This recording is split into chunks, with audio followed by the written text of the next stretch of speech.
Yinjamara Winangana. Hello, I'm Jock Cheetham. I'm a senior lecturer in journalism at Charles Sturt University, Bathurst. I'd like to begin by acknowledging the Wiradjuri people, who are the traditional custodians of the land here. I'd also like to pay respect to the elders, both past and present, of the Wiradjuri Nation, and extend that respect to other Indigenous Australians who are viewing this video. Today I'm going to analyse my response to Charles Sturt's Indigenous Cultural Competency Program. I'll present ways to integrate Indigenous content in subjects within the Bachelor of Communications. Then I'll briefly examine how journalism and the media have and do contribute to narratives that support the dispossession of Indigenous Australians. I began this video by practicing a Wiradjuri phrase I found in Learning Place 1, which lies at the heart of CSU's approach to education and reflects the university's ethos for the public good. Yinjamara Winangana is the first phrase I have learnt formally from any Indigenous language. It provides ample opportunity for reflection upon life, leaving open, as it does, the possibility for interpretation and creation of meaning, hopefully, in a shared context. Gwambana ninuku narang bu balamara ja winingara bu kasis gilang. Welcome to this place, and to hear, think, and listen, and to be touched by Cassie's story. Cassie's story reminded me how rarely Australians' mainstream media gives access to the everyday stories of the life struggles and questions of Indigenous Australians. This Indigenous Cultural Competency Program is reminding me of the different life experiences and ways of thinking that Indigenous people bring to life. Cassie's family connection with a history of dispossession informs her feelings towards her community being moved yet again. Dispossession forms the backdrop to Cassie's entire life. The impacts of the stolen generation, below average health outcomes and high rates of engagement with the criminal justice system all shape how Indigenous Australians must navigate daily life. This makes universities all the more important as sites of critical learning because, as Wright notes in Learning Place 1, universities are powerful agents for social change and have a responsibility to provide an environment free from racism in all of its forms. Greater knowledge and understanding from ICCP will help me as an academic to address some of the access, success and retention problems Indigenous students face. That would be one step on the path towards social justice, without which reconciliation is not possible, according to Mick Dodson. Learning Place 2 details how Aboriginal people have the longest continuous cultural history of any group of people on Earth.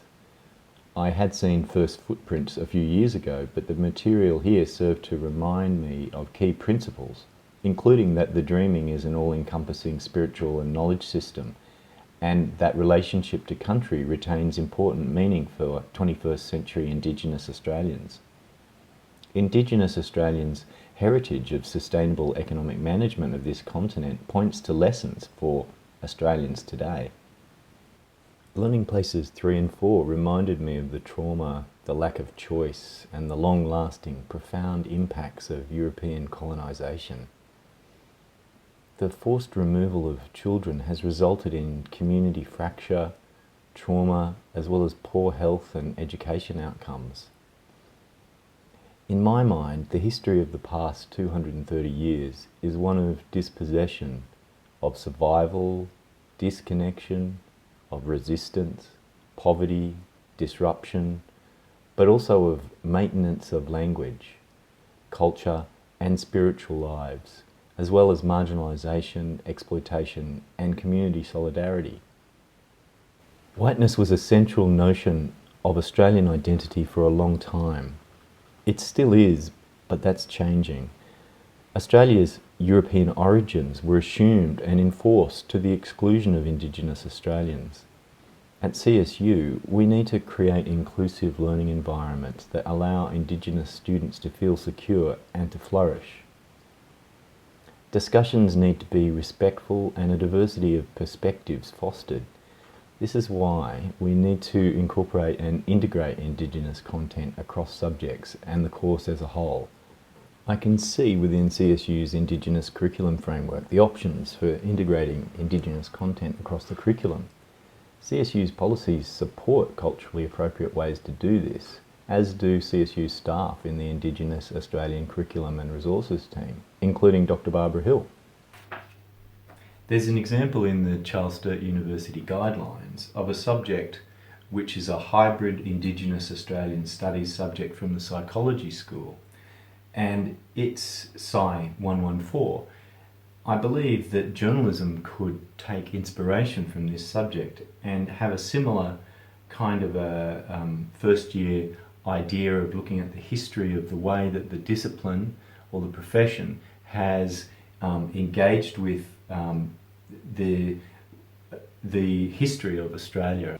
Alternatively, the subject IKC 100 could be supported in the course by elements within discipline subjects, such as asking students to make a short film with the theme Yinjamara Winangana. People working in journalism and the media must face the past and present responsibility for the marginalisation and dispossession of Indigenous Australians. My colleague in the journalism discipline, Chris McGillion, explained to me that journalism was complicit in the sense that it perpetuated narratives that helped strengthen white public perceptions detrimental to Indigenous interests. Indigenous people for far too long, he said, were blamed for the problems that afflicted them and spoken about rather than allowed to speak in mainstream media. Another journalism colleague, whose research centres on such issues, Kaineen Curvis, said this. What basically happens that's wrong, and it has been historically and still happens to a large extent, is first of all you could say that Aboriginal people are left out of the media, that there's an assumption that by major and mainstream media outlets that Aboriginal and Torres Strait Islander people aren't part of their audience. So nothing in the way stories are covered by mainstream media talks to First Nations Australians at all, or assumes that they're affected by middle class values or middle class concerns, and that in itself is a kind of racism. In our teaching, we have to remember the diversity of the student cohort, and that can frame an inclusiveness in the way that we teach. Communication is central to meaning creation. How we understand the world shapes how we respond to each other. Language frames perceptions and builds narratives that influence how we engage with the effects of European colonisation on Indigenous Australians, for example. It is through language and communication that we can understand cultural and historical patterns that have structured Indigenous lives in the past and the ways in which these patterns continue to be expressed in contemporary Australia, as CSU's graduate learning outcome addressing Indigenous cultural competence puts it. This graduate learning outcome asks us to critically examine personal power, privilege and profession within the broader context of the history, assumptions and characteristics that structure Australian society. This is consistent with my own intellectual interests, values and life goals. To paraphrase the writer Milan Kundera, the struggle of people against power is the struggle of memory against forgetting. As CSU's video exploring Yinjamara Winangana notes, living well means reaching out to those around you, finding fulfillment at each step of the journey and being driven by curiosity. We must not forget. We must seek new ways to understand. Critically examining the way in which power is distributed is central to my life's mission. Sharing my insights with students and joining them in an exploration of privilege and social relations will help us all understand the way the world works. By doing so, we can develop the wisdom of respectfully knowing how to live well in a world worth living in.